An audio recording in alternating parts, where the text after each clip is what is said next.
Untuk perbezaan kekuatan enjin Proton X50 version terbaru berbanding Honda HR-V. Proton X50 FL version terbaru ni datang dengan kekuatan enjin 1.5 turbo 181 PS dan 290 Nm torque.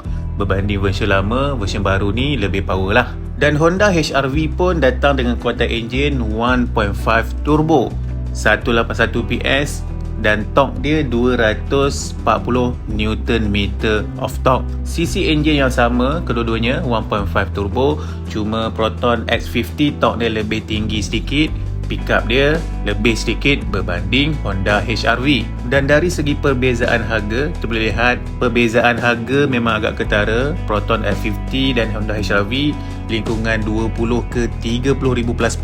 Proton X50 harganya lebih mampu milik berbanding Honda HR-V. Sebab apa? Sebab Proton X50 ni adalah keluaran pihak Malaysia, cukai import tak bayar. So kita jimat kat situ lah. Tapi kedua-duanya pun merupakan sebuah kereta yang sangat okey untuk anda miliki. Setiap kereta ada lebih ada kurang dia. Jadi untuk anda yang berminat untuk memiliki Proton X50, kita buka kembali package mampu milik untuk anda. Package zero deposit, zero bayaran muka untuk Proton X50 version terbaru, X50 FL.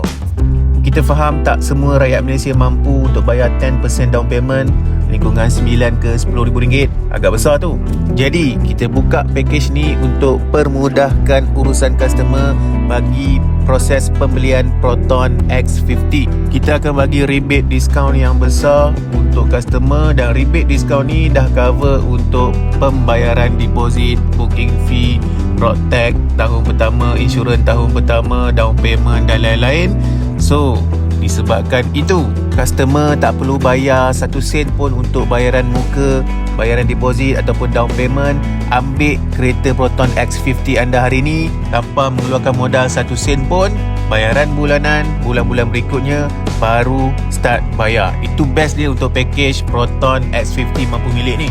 Untuk apply package ni, anda mesti ataupun anda wajib mempunyai dokumen yang lengkap. Mesti mempunyai IC, lesen kereta, lesen motor tak boleh ya, lesen kereta, slip gaji, bank statement.